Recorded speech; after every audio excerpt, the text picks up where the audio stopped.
programa Saber Direito dessa semana é com o professor Agassiz Filho. O curso é sobre Direito Constitucional.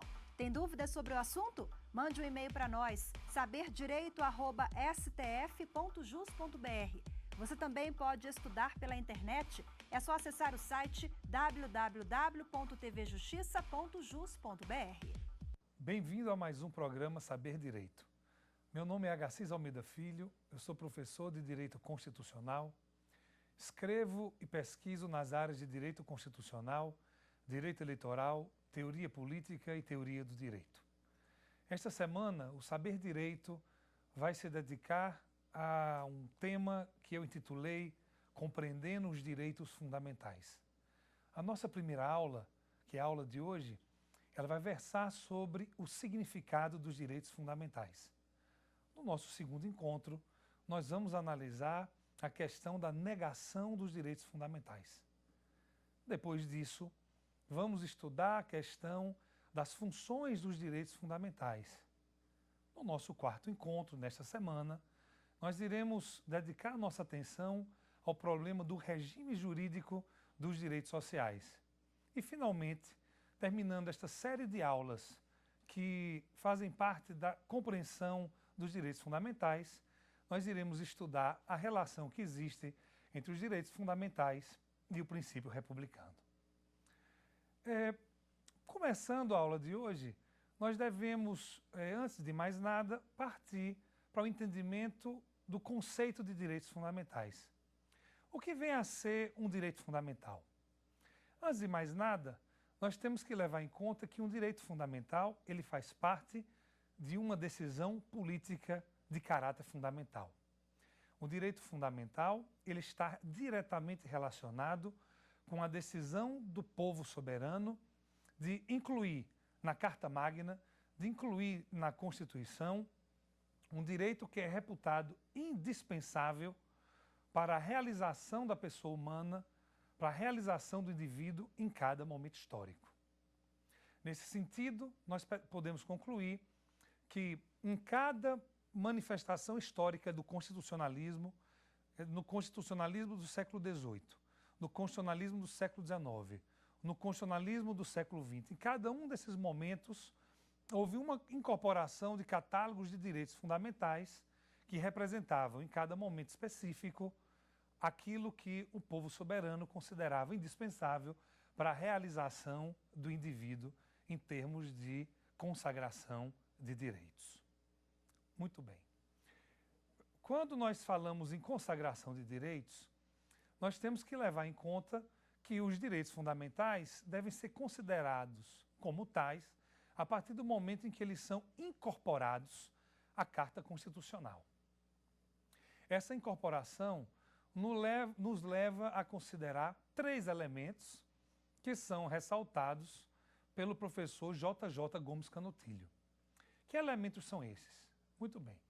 Esses elementos são três. É a positivação, é a constitucionalização e a fundamentalização. Estes três elementos caracterizam os direitos fundamentais.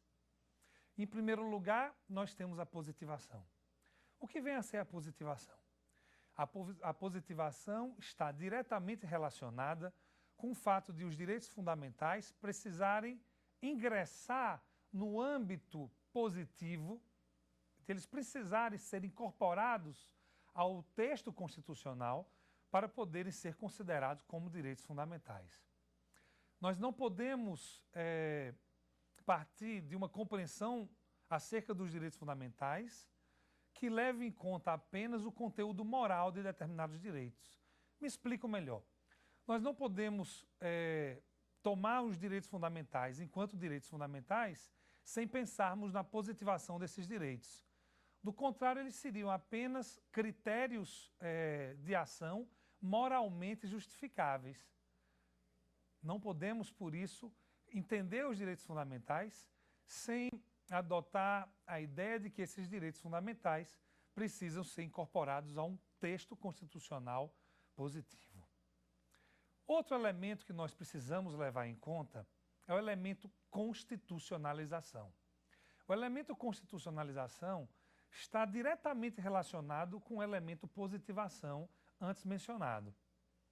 O elemento constitucionalização tem a ver com o fato de os direitos fundamentais incorporarem a Constituição, fazerem parte da decisão política fundamental e, por isso, se situarem no topo do ordenamento jurídico.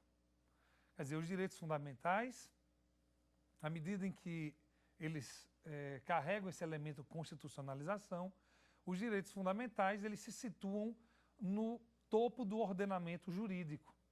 Isso faz com que os direitos fundamentais eles sejam retirados da esfera de atuação do poder legislativo ordinário.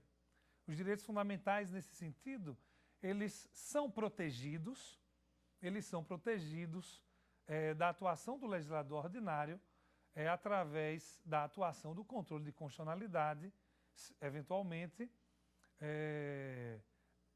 pelo controle de constitucionalidade, eventualmente, através da incidência da jurisdição constitucional. Outro elemento que é muito importante para a compreensão dos direitos fundamentais vai ser a fundamentalização. É preciso que você, estudante de direito, entenda que esses três elementos, a positivação, a constitucionalização e a fundamentalização, são elementos que caminham lado a lado. Então, a fundamentalização ela pode ser entendida através de duas dimensões. A primeira dimensão é a dimensão formal e a segunda dimensão é a dimensão material. Se nós pensarmos na dimensão formal, nós vamos entender, e aí veja a conexão que a fundamentalização tem tanto com a constitucionalização como com a positivação. Se nós pensarmos na fundamentalização formal, nós vamos situar os direitos fundamentais, primeiro, como decisões fundamentais, que se situam, por conta disso, no topo do ordenamento jurídico.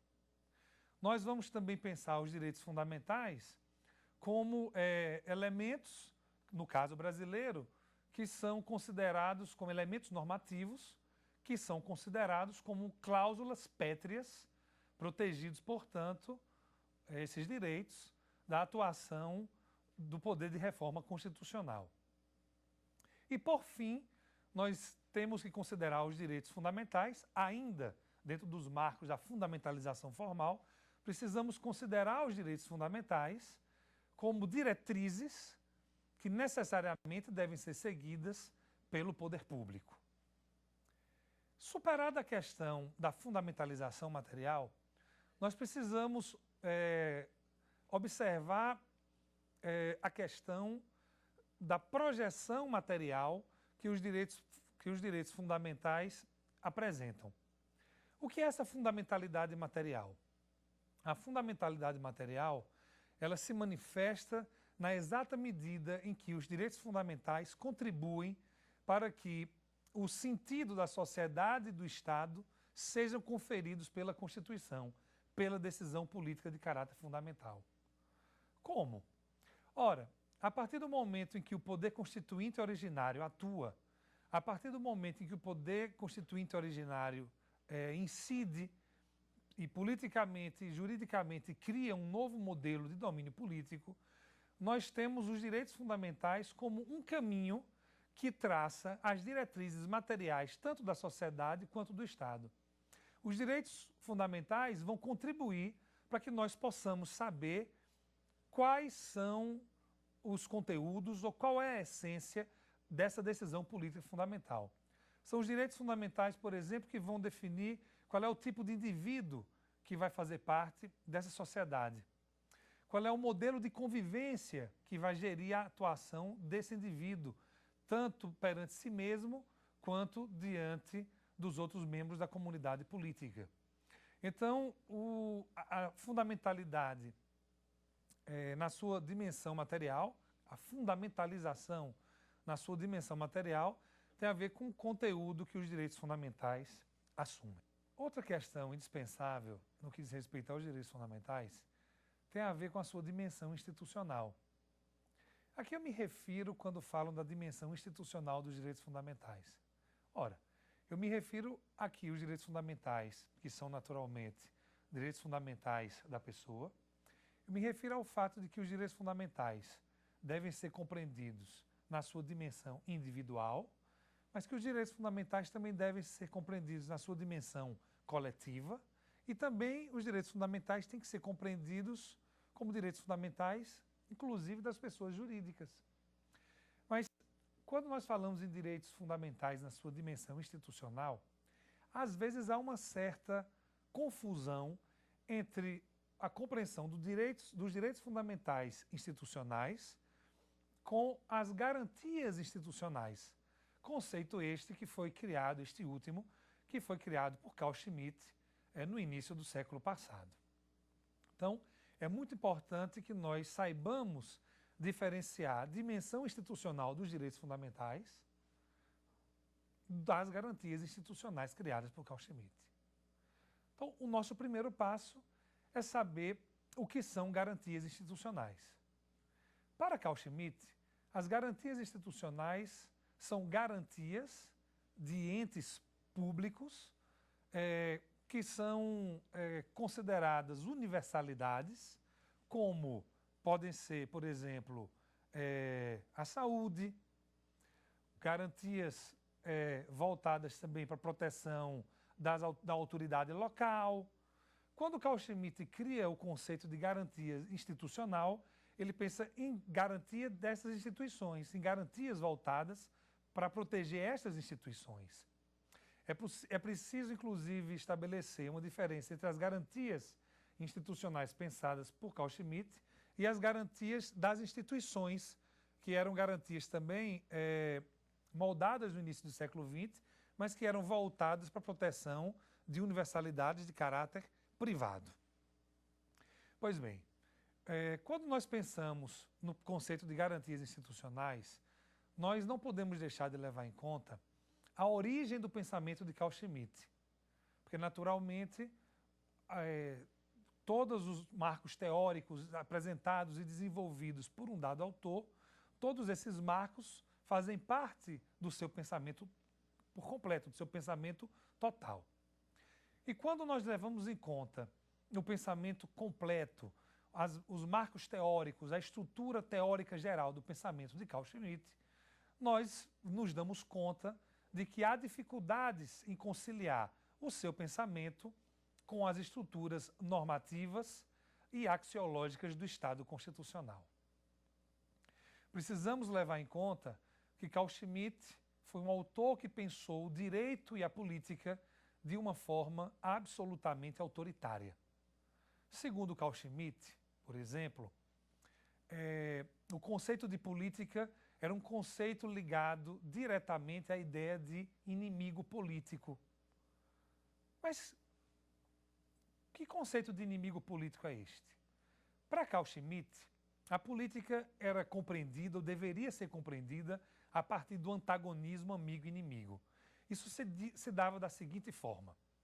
Bom, em primeiro lugar, nós tínhamos um ambiente de convivência que era anterior à formação do Estado.